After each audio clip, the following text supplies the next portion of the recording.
It's time to recap the Big Ten for Week 13.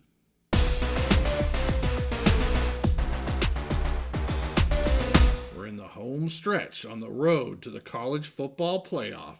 So we're back on the big mountain to give you an update. Hey, nice to have you back here on the mountain. I am JY. This is my good friend Steve, and we're going to recap the Big Ten in Week 13. Week 13 was just a crazy week in all of college football. So let's talk about the Big Ten. Yeah, absolute chaos all of college football. There was so much talk going into this week of this team shouldn't be in the playoff and that team. And the funny thing is the teams, all their fan bases were complaining about everyone else, lost this week. So, it is what it is. That's what happens. But there's 4 games I want to talk about in the Big Ten. I want to start with I think the biggest, the Indiana-Ohio State game. Yeah. That we, kind of did a preview this week. We were wearing our Indiana shirts. Also going to talk about Penn State Mini, Northwestern and Michigan, and also Wisconsin, Nebraska. I'm going to touch on that briefly. So let's start with the big one. Indiana came into this game 10-0, taking on Ohio State, who's just their juggernaut. Their only loss this year is a last-second loss to Oregon in Autzen Stadium. And they basically stayed up in the top 5 all year. And it was really, can Indiana even be on the same field with them? So I think Ohio State wins 38-15. Indiana does not cover. So that was a miss for me. I think we saw like a mixed bag. Indiana jumped out to a 7-0 lead. Yeah. We're thinking, Rourke is on fire at the beginning. We're thinking, they can do this. They belong on the same field. Ultimately, Ohio State just has too many athletes at every single position. And we were texting about, talking about this game. The wide receivers they have, the running backs they have, the defensive linemen. They're just pressuring Rourke all day, and they could just send wave after wave. Everyone made a big deal about Ohio State having offensive lineman injuries. Well, none of that really matters unless you can really get after them. And Will Howard's been he hasn't been lighting the world on fire, but he gets the ball out quick enough, gets them to those weapons, even short little dump off passes to the running backs. Indiana has played good defense all year, but eventually those running backs, the talent of Ohio State, it's going to break almost every team. And eventually it did break Indiana. Now, I will say, and it was obvious, when you saw these two teams play, Ohio State is the better team. They're the much better team. They have the better athletes. Yeah. I will say, 38-15, and they didn't totally blow them out of the water. There is a distinct difference between the two. But I don't think Indiana embarrassed themselves. And honestly, the score was a little bit inflated by 2 particular plays. One was a Caleb Downs 80-yard punt return for touchdown, which those points still count, and great, one of the best safeties in the country. We talked about him coming over in the offseason from Alabama to Ohio State. That basically took them from a roster that was already great to, just totally elite roster. And he's been paying off all season with his safety play. And in this game, it was still a close game at that point. Yeah. He runs back an 80-yard touchdown, 79-yard touchdown, just a backbreaker for Indiana. And then a little bit later, Indiana had, what the announcer called a muffed punt, but really he dropped the snap. Muffed the snap, I guess, for a punt. And gave Ohio State the ball. That's just what Indiana did not need. They could not have any of these mistakes. So a couple big plays on special teams for Ohio State made the score a little more bloated than it needed to be, I think. But I still give Indiana a lot of credit. They went out there. They took that lead.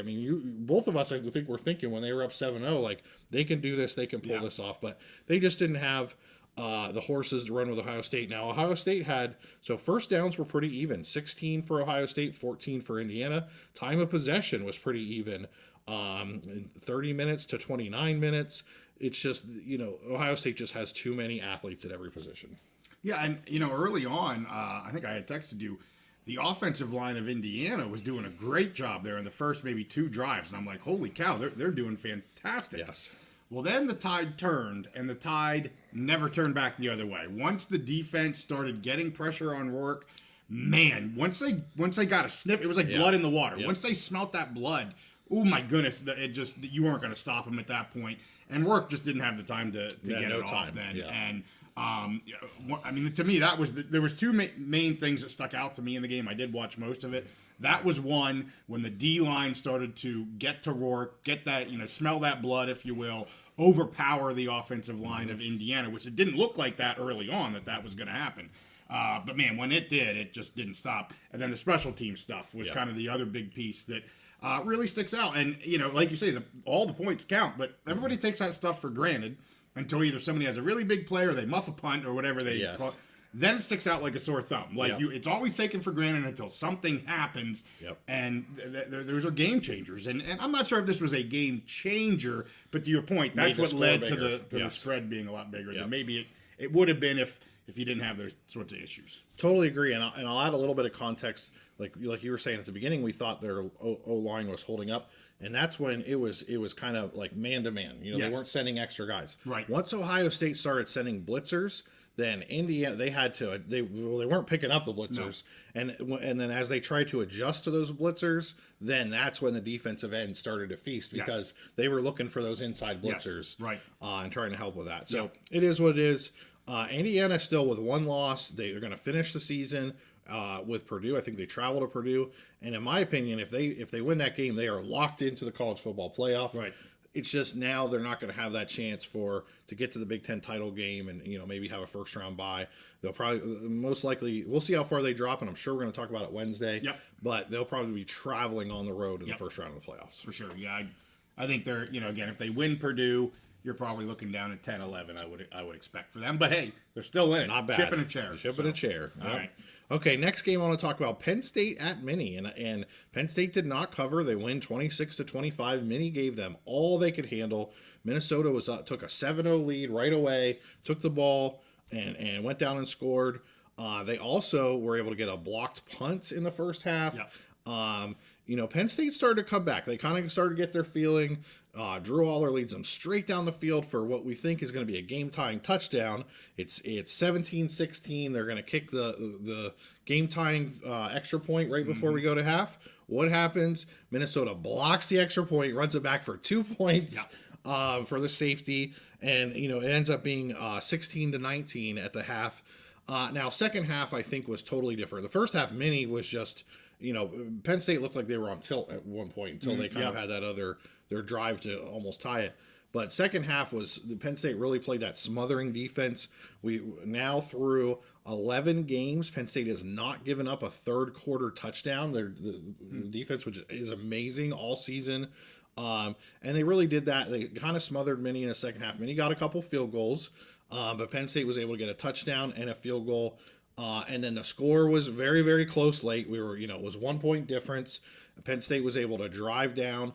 They had a fake punt on fourth down and then 2 more fourth down conversions. Right. They ended the game. They had a chance to score another touchdown, but which still wouldn't have covered, unfortunately. But they ended the game with who else? Tyler Warren, first down pass to him on fourth down. Get a first down. He goes down on the 3-yard line so they can end the game. And Tyler Warren ends up with 8 catches for 102 yards. Honestly, obviously I was disappointed that Penn State didn't cover, but I loved almost everything about Penn State's game, especially in the second half. The first half, the defense was acting a little crazy, and they were trying some weird stuff, some gimmicks on offense. But once they got serious about playing real football, I loved everything they did. These are those games on the road. And as we saw in the SEC this week, the conference games on the road late in the season are never a guaranteed win. So when you can go in and win a close game like this, obviously you'd love them to be, 2-3 touchdown blowouts. We'd love them to cover, all that kind of stuff. But as far as you're looking at the team and their road to the college football playoff and they're, competing for a national championship, these are the kind of games you have to win. And I think it shows a lot about the character of your team. Yeah, I did not see much of this game. The one thing I wanted to point out, it's funny, when you're watching games, the announcers like to promote whomever's playing for Heisman. So they're even Heisman talk for your tight end, which I get. He's a great tight end, and I get all that. Maybe a little bit of a stretch to get him on. It was on the stage. Not that he's going to win the Heisman, but because of what he's done. And I kind of you watch that. You watch Boise games. They're promoting Genty. If you're watching Colorado games, they're promoting Hunter and yada. So it's just kind of interesting. They promote whoever the heck's on the TV in front of them. Yeah, and honestly, I really think there's a good argument to get him on the stage, and I think that's kind of what happened the last couple of weeks. Is at first it was, will he win the Mackey? And there's a really good tight end out of Bowling Green. They have similar numbers, and then suddenly some people started looking around.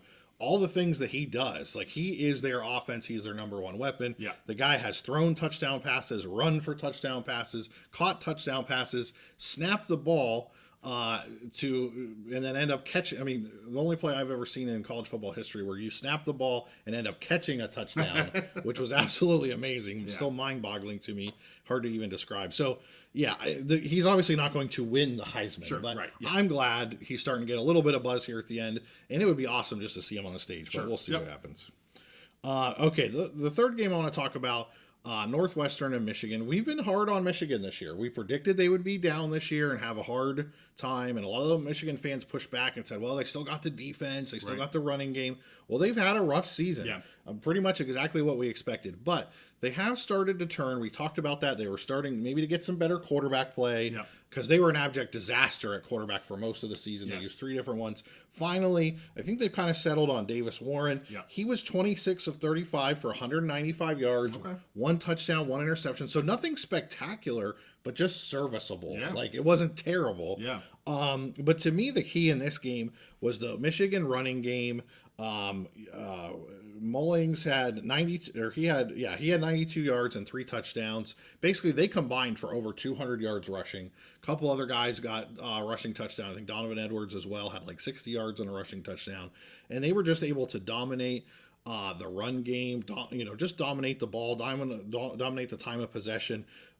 When you look at a lot of the stats, it doesn't look too crazy as far as a 50 to 6 point spread. Yeah. But I think Michigan is back to what they, not at the level they were last year, but the style where they can just physically dominate teams and run the ball right down their throat. You know it's coming, but you can't do anything. But they have enough of that running game they're sprinkling in. So I think they've kind of figured out a winning recipe for this year just in time for the game at the end of the season. Let's see if they can slow down Ohio State. Yeah, I mean, it certainly seems like they've definitely gotten their game together. They're towards the middle of the season. You're going, oh my goodness, what is happening? But I think the quarterback sitch has definitely been the key. It seems like they've got, as you said, kind of a serviceable.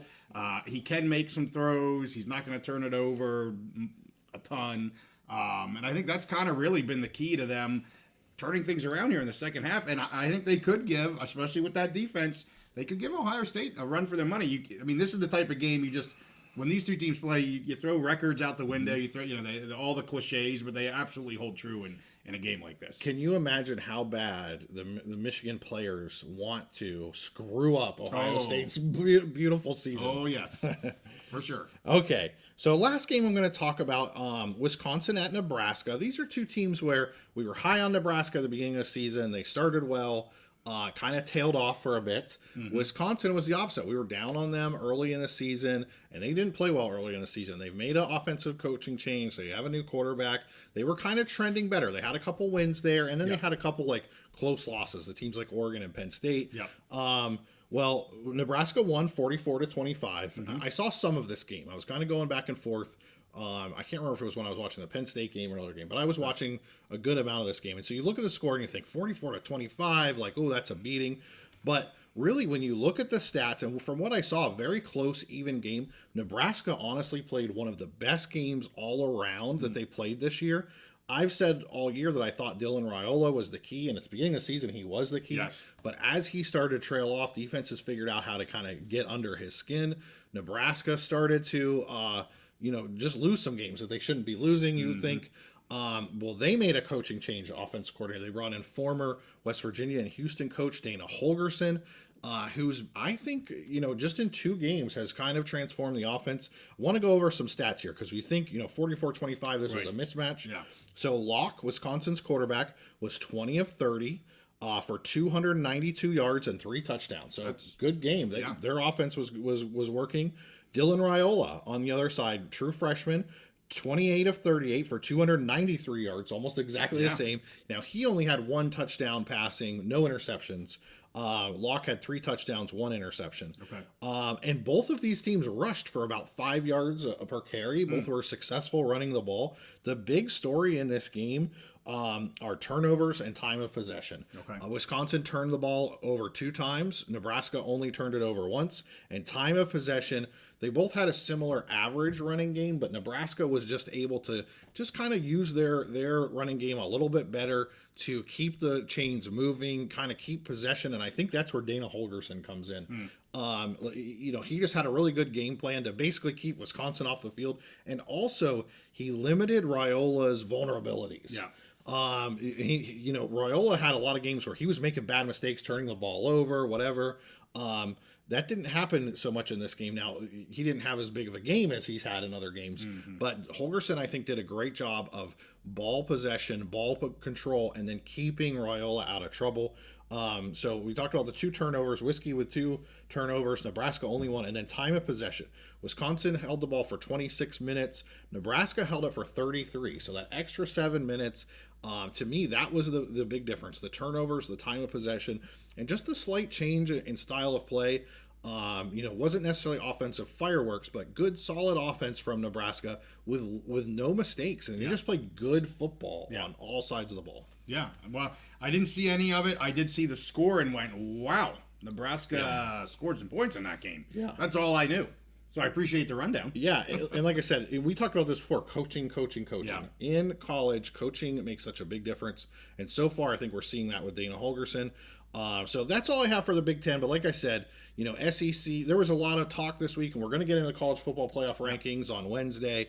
But talk is cheap. We can have all this talk on ESPN. We talk on this show. We love to talk about it. But at the end of the day, we're coming back down to the last few games of the season. We got championship games coming up, and these teams have a chance to earn their way into the playoff on the field with a 12-team playoff. There's so many teams.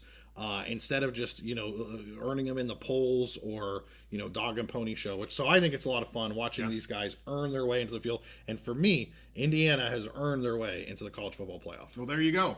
So as Steve said, we're going to be doing our live show on Wednesday evening, just before Thanksgiving. Would love to have you join us. Of course, we'll pick all of the Week 14 Big Ten games and Mountain West games.